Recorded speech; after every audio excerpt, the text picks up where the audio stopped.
ధర్మపత్ని ధర్మపత్ని. ఏమిటయ్యా సుందరమొగుడా, ఏమిటా గాకేకలు? కేకలి కారణం తర్వాత చెప్తాను కానీ మొగుడిని ఏమండి అనాలి. మోడర్న్ గా పిలవదలిస్తే నా పేరు పెట్టి మిస్టర్ పతి అనాలి, లేదా మొగుడా అనాలి. అంతేగాని నీ పేరుతో కలిపి సుందర మొగుడా ఏమిటే వెంకమ్మ గారి గేదె పొలం గారి పిల్లి అన్నట్టు. సర్లేవయ్యా, నీకెవరైనా గౌరవ మర్యాదలు ఇస్తున్నారంటే నా మొగుడునే తప్ప. మరీ అంత అవమానించగా ధర్మపత్ని.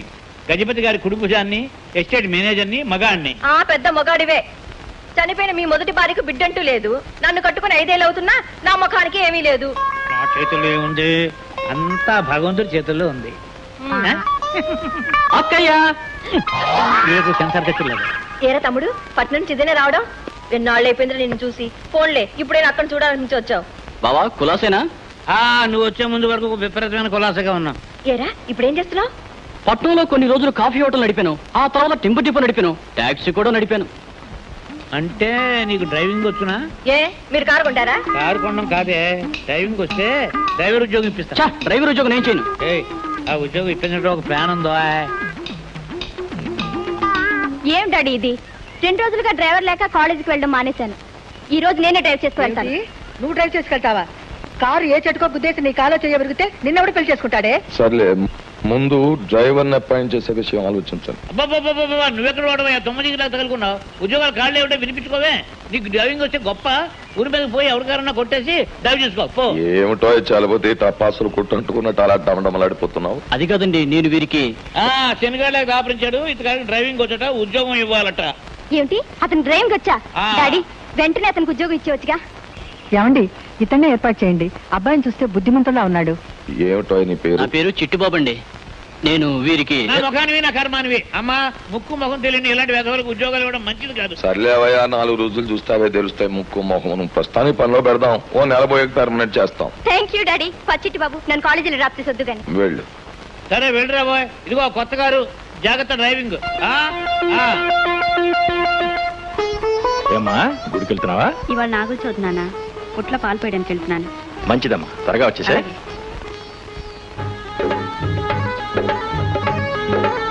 మన ఎస్టేట్ లో ఇన్ని కలర్స్ ఉన్నాయని ఇప్పటి వరకు తెలియదురా. అందుకేరా అప్పుడప్పుడు ఇలాంటి పండగలు రావడం ఎంతో అవసరం.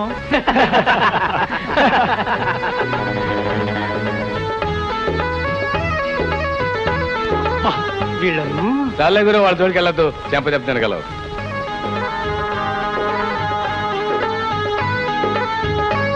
కృష్ణ ఆగు. డబ్బా నీతో నాకు మాటలేమిటి? ఏం లేదురా, మా అందరికన్నా ధైర్యం సాహసం ఉన్న హీరో అని మేము అనుకుంటున్నాం. దేశంలో అందరికీ ఎప్పుడో తెలుసురా నేను హీరోనని. నీకు ఇప్పుడు తెలిసిందిరా సన్నాసి బావా.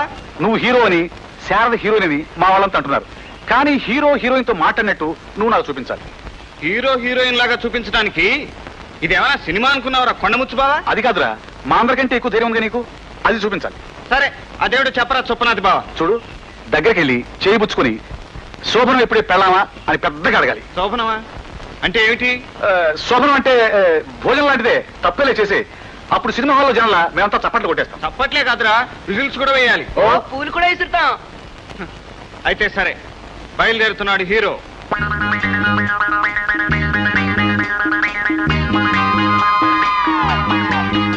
వెళ్ళామా? మన శోభనం ఎప్పుడే?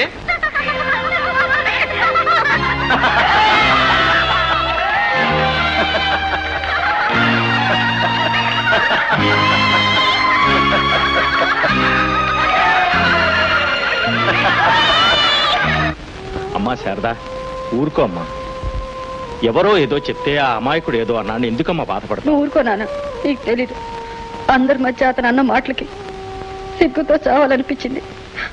అక్కడ ఆడవాళ్ళ నవ్వులకి, ఆ మగవదల కేకలకి అవమానంతో తల ఉంచుకున్నాను.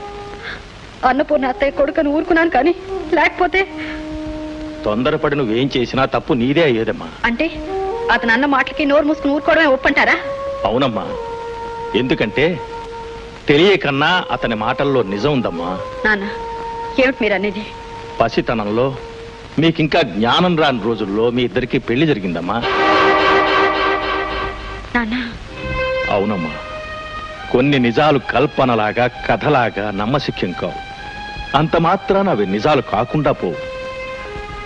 కృష్ణ తండ్రి రాజా రవీంద్ర నాకు ఆత్మీయుడు, మిత్రుడు. మన రెండు కుటుంబాలు తరచు రాకపోకలతో ఎంతో స్నేహంగా ఉండేవి. ఒకనాడు నేను మీ అమ్మ నిన్ను తీసుకొని వాళ్ళని చూడ్డానికి వెళ్ళాం. రాజా రవీంద్ర ఏదో ఎస్టేట్ వ్యవహారాల మీద సిటీ వెళ్ళాట. అప్పుడు కృష్ణ నువ్వు బొమ్మల పెళ్ళి ఆట ఆడుకుంటూ ఉండగా కృష్ణ ఇది నా పెళ్ళాం అయిపోయిందంటూ నీ మెడలో తాళిబొట్టు కొట్టాడు. అంతా ఆశ్చర్యపడ్డా, ఎంతో కొంత ఆనందపడ్డాం కూడా. అదే క్షణంలో అక్కడికి వచ్చిన గజపతి ఏమిటి ఆటలు నాటకాలు, పసివాళ్లు చేసే పని ఆపాలనే బుద్ధి పెద్దవాళ్లకు కూడా లేదా, మా బావలేని సందర్భం చూసి ఆట పేరుతో ఇలాంటి నాటకం ఆడతారా అంటూ నిందిస్తూ నీ మెడలో తాళిబొట్టు తెంపి విసిరేశాడు. ఎవరూ మాట్లాడలేకపోయాం. ఈ విషయం తెలిస్తే రాజా రవీంద్ర బాధపడి గజపతిని ఏమైనా చేయొచ్చని ఆ నిజాన్ని బయటపెట్టలేదు. మౌనంగా తల ఉంచుకున్నాను. ఆ విధంగా జరగడంతో మీ అమ్మ నేను నిన్ను ఆ తాళిబొట్టును తీసుకుని వచ్చేశాను.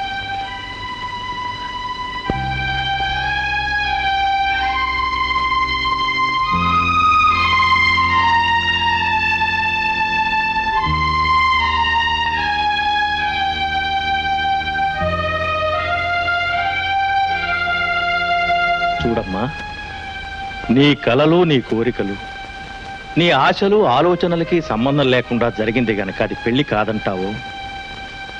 మంగళసూత్రానికి 3 ముళ్ళకి ఓ పవిత్రత, గౌరవం ఉన్నాయని ఆ పెళ్లికి ఒప్పుకుంటావు. నీ ఇష్టం. ఎప్పుడో ఒకప్పుడు చెప్పి తీరాల్సిన ఈ నిజం సమయం, సందర్భం కలిసొచ్చింది గనక ఇప్పుడు చెప్తున్నాను. అంతేకాని జరిగింది ఒక పెళ్ళని, అతనికి నువ్వు భార్యవని, ఈ తాళికి నువ్వు తలవంచాలని నేనే కాదు, ఎవరూ నేను బలవంత పెట్టదు. ఏ మనిషికైనా పూర్తి హక్కు, అధికారం ఉండేది తన జీవితం మీదే. బాగా చదువుకున్న దానివి, అన్నీ తెలిసిన దానివి, నీ భవిష్యత్తు నువ్వే నిర్ణయించుకోమ్మా. నీకు నచ్చినట్టు చేయి.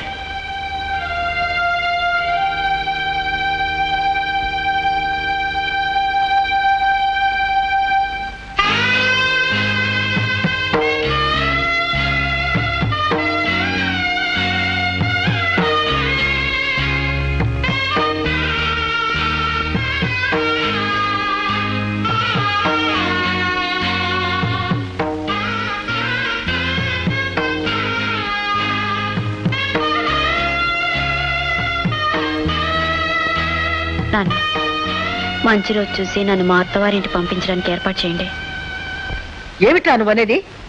ఆ శారద ఎప్పుడో జరిగిన బొమ్మల పెళ్లిని నిజంగా పెళ్లి అనుకొని ఈ ఇంటి కోడలుగా వస్తుందా? అవునమ్మా, ఇంత ఎస్టేట్ ని ఆస్తిని మింగే హక్కు ఉందని తెలిస్తే ఈ పెళ్ళే కాదు, గాడిద పెళ్ళైనా సరే గడపలోకి వస్తుంది. రాని అది ఈ ఇంటికి కోడలుగా వస్తుందేమో గాని మనకు మాత్రం ఇంకో పని మనిషి కిందే లెక్క. అవునన్నయ్య గారు, గారాబంగా, ముద్దుగా, పువ్వులాగా పెంచుకున్న మీ అమ్మాయిని ముళ్ళలాంటి ఆ మనుషుల మధ్యకు పంపించొద్దు. ఇప్పటికే నేను, మా కృష్ణుడు నోరెత్తకుండా బ్రతుకుతున్నాం. ఆ దురదృష్టం మీ అమ్మాయికి కూడా పట్టడం దేనికి? ఏదైనా మరో చక్కటి సంబంధం చూసి. అత్తయ్య, పెళ్ళై భర్త ఉన్న ఆడదానికి మరో సంబంధం చూడమంటారేమిటి? తప్పు కదూ? అమ్మా శారద. అవునత్తయ్య, కృష్ణ నాకు తాళి కట్టిన భర్త, తాళిని గౌరవించే ఆడదాన్ని కనుక ఇక అతని నీడలోనే నా బ్రతుకు సాగిపోవాలి. కానీ వాడు అమాయకుడమ్మా, వాడి జీవితాన్నే వాడు సరిదిద్దుకోలేడు. ఇక నీకు అండగా ఏముండగలదంటారా? చూడండి అత్తయ్య, భార్యకు భర్త అండగా ఉండాలని శాసనం ఏం లేదు. భర్తకు భార్య అండగా, ఆధారంగా ఉంటే చాలు. ఆయన మంచి చెడ్డలు చూసుకోపోయినా నేను ఆయన మంచి చెడ్డలు చూసుకోగలను. శారదా, నువ్వేమిటో, నీ మనసేమిటో నాకు తెలుసమ్మా. ఒక తల్లిగా నువ్వు నా బిడ్డకి ఇల్లాలుగా రావటం అదృష్టంగా భావిస్తాను. కానీ స్వార్థాన్ని మర్చిపోయి తోటి ఆడదానిగా నువ్వు ఆ ఇంటి కోడలుగా వెళ్ళటం దురదృష్టంగా భావిస్తాను. నేనే నీ తల్లినైతే ఖచ్చితంగా నిన్న ఇంటి కోడలుగా పంపించలేనమ్మా. అత్తయ్య, అమ్మలాంటి మీరు నాకు అక్కడ నీడగా ఉంటారన్న ధైర్యం చాలు. నిర్భయంగా ఆ ఇంట్లో అడుగు పెట్టడానికి. ఏ ఆడదాని జీవితమైనా పెళ్లితో కొత్త మలుపు తిరుగుతుందంటారు.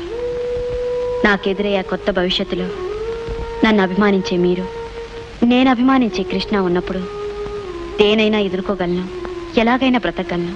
శారదా, ఆడదాని కష్టాలకి, కన్నీళ్లకి అర్థం చెప్పటానికి ఏ భాష లేదమ్మా. అవి అనుభవంతోనే అర్థం అవ్వాలి. తెలుసున్న దాన్ని గనకే మరోసారి చెప్తున్నాను. నువ్వు అక్కడికి వచ్చాక వాళ్ళంతా నిన్ను పని మనిషిలా చూస్తారమ్మా. విరాట్ రాజు కొలువులో ద్రౌపదిని పని మనిషిగా లోకుగా చూసిన దానివల్ల నష్టం జరిగింది ఆమెకు కాదు, దుర్మార్గుడైన కీచకుడికి. చాలా బాగా చెప్పావమ్మా శారద. ఇంకా నాకు చిన్నపిల్లలా కనిపించే నువ్వు చెప్తున్న మాటలను బట్టి ఎంత ఎదిగిపోయావో నాకు అర్థమైందమ్మా. అమ్మా అన్నపూర్ణ, నా బిడ్డ ఇంత ఆత్మవిశ్వాసంతో మాట్లాడుతున్నప్పుడు నువ్వేమీ దిగులు పడక్కర్లేదమ్మా. రేపు మంచి రోజు చూసి మా అమ్మాయిని మీ ఇంటికి, తన అత్తవారింటికి పంపిస్తానమ్మా.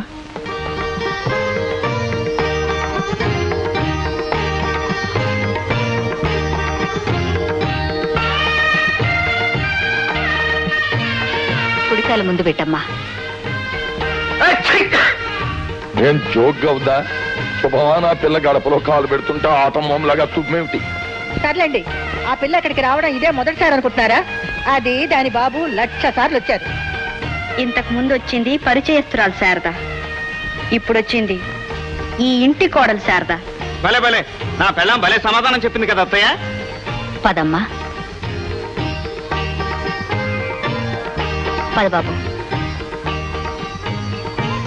అయ్యా, అమ్మాయి అమ్మగారికి చెప్పిన జవాబు పాత చెప్పించి కొట్టట్లేదండి. సర్లే, మేము విన్నాం, నువ్వేం విపరీత అర్థాలు కల్పించి మాట్లాడుకో. అది ఇంట్లో ఎట్లా కాపురం చేస్తుందో నేను చూస్తాను. మహాలక్ష్మి, నీకు బుద్ధిగా రాజకీయం తెలియదు. మనం ఎవరిని దెబ్బ కొట్టాలనుకుంటున్నామో వాళ్ళతో కాస్త ఇష్టంగా నవ్వుతూ మంచిగా సంచరించి సమయం చూసి చావు దెబ్బ కొట్టాలి, అంతేగాని గుమ్మలో రాగానే యుద్ధం ప్రకటించేస్తే ఎలా? అందుకని దాన్ని అమ్మ తల్లి అని నెత్తిన పెట్టుకుని ఊరేగమంటారా? అది నా వల్ల కాదు, మాట్లాడకూడదు.